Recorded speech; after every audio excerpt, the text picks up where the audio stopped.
చేపల ఫ్రై తయారు చేసి ముందుగా మసాలాలు ఉల్లిగడ్డ జీలకర్ర ఫ్రై చేసుకోవాలి. దాని తర్వాత ధనియాల పొడి, ధనియాలు ఉంటే ధనియాలు వేసుకోండి, నేను పొడి వేసుకుంటున్నా. ధనియాల పొడి 2 స్పూన్లు ధనియాల పొడి, కొంచెం మెంతి పొడి వేస్తున్నా. చేదవుతున్నది కొంచెం మెంతి పొడి.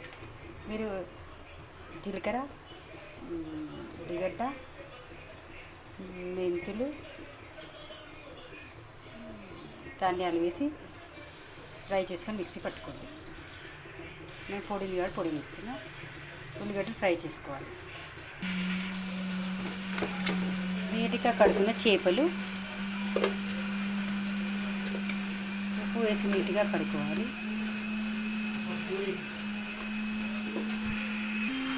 ఇప్పుడు పసుపు,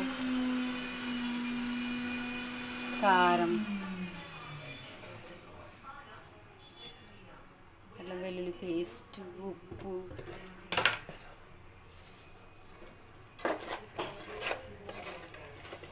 మిక్సీ పట్టుకున్న మసాలా అవన్నీ వేసుకోవాలి.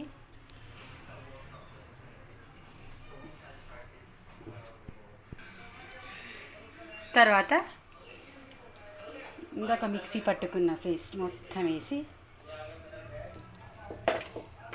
కలుపుకోవాలి.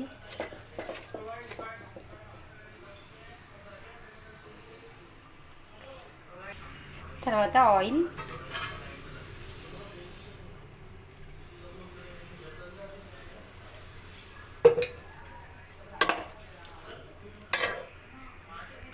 కొంచెం కర్రీ లీవ్స్. ఇప్పుడు గ్యాస్ వెలిగించాలి. ఇవన్నీ కలిపిన తర్వాత గ్యాస్ వెలిగించి ఇప్పుడు చేపలు మెల్లగా కదపాలి, ఎందుకంటే విరిగిపోకుండా. కొద్దిగా ఒక 2 నిమిషాల వరకు మంచి ఫ్రై చేసుకోవాలి. 2 సెకండ్లు ఫ్రై చేసుకుంటే నేను ఒక చేతితో వీడియో తీయడం, ఒక చేతితో కలపడం, అందుకని నాకు కలపడం రావట్లేదు.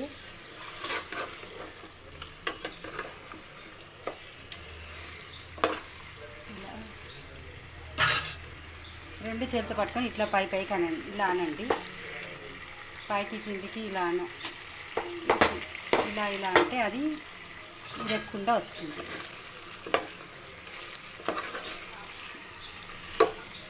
పట్టుకొని ఇలా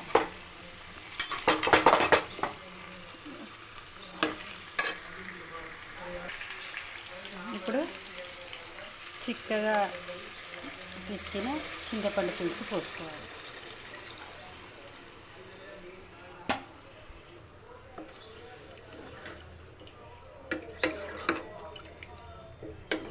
ఇలా కదపాలి, లేకపోతే చేప ముక్కలు విరిగిపోతాయి.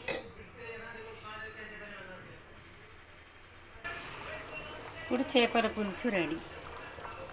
ఇప్పుడు కొత్తిమీర వేసుకోవాలి. చేపలు పులుసు పోసినప్పుడు పులుసు మంచి మరిగితే టేస్ట్ బాగుంటుంది. ఇప్పుడు చేపల పులుసు రెడీ. నచ్చితే లైక్, షేర్, సబ్స్క్రైబ్ చేసుకోండి.